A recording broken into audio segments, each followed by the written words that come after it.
Subscribe करू Shyama music channel के आ घंटी के निशान के जरूर दबाओ सबसे पहले ऑडियो आ वीडियो देखवा आ सुनवा के लिए।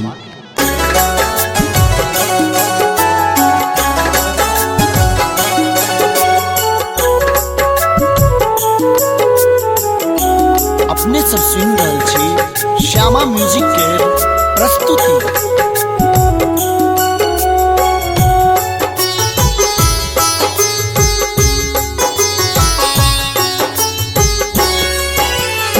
भैया कौन डगरी जग दम्भा भवनी छैनी देखवा कहब समाद। यो भैया कौन डगरी जग दम्भा भवनी छैनी देखवा कहब समाद। देखवा कहब संवाद मैया के देखवा कहब समाद। यो भैया नगरी नगरी बोल फिरे छी कियो नहीं भेटे रखबार। यो भैया कौन डगरी जग दम्भा भवनी छैनी देखवा कहब समाद।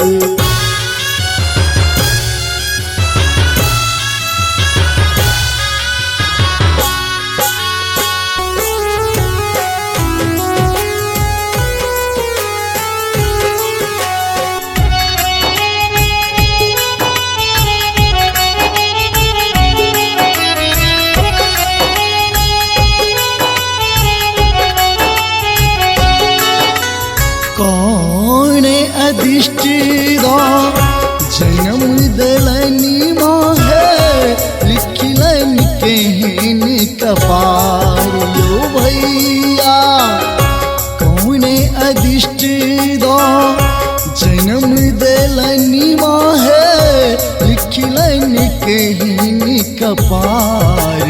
यो भैया रचल करम गति केहन हमरी दीदी कहलन केहन दुलार। यो भैया कौन डगरी जग दम्भा भवनी छैनी देखवा कहब समाद।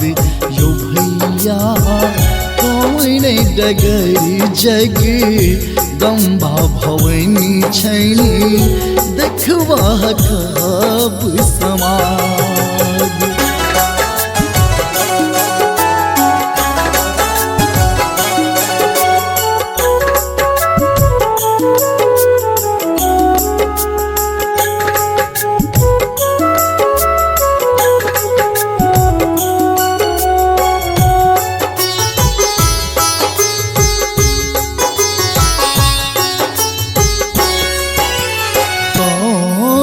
कसूरक गति देलनी कयलिन कने को विचार।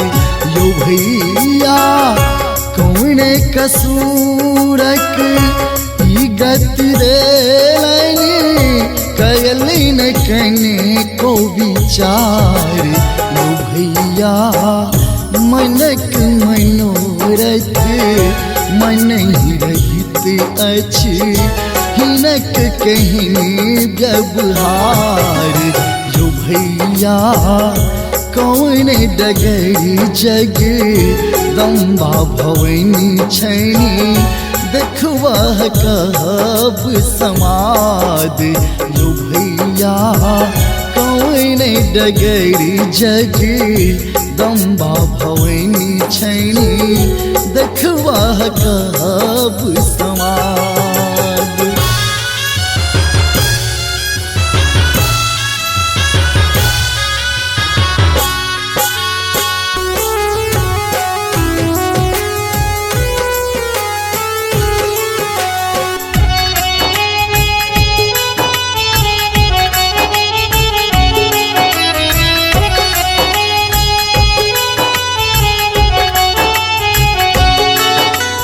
जोनी री मोही बनले रहती मैया होयत हिनक उपहास यो भैया जोनी री मोही बनले रहती मैया होयत हिनक उपहास यो भैया एतक निठुरी में एक उचित नहीं चुनु केन करती गोहार यो भैया कौन डगरी जग दम्बा भवनी छैनी देखबा कहब समाद यो भैया कौन डगरी जग दम्बा भवनी छैनी देखबा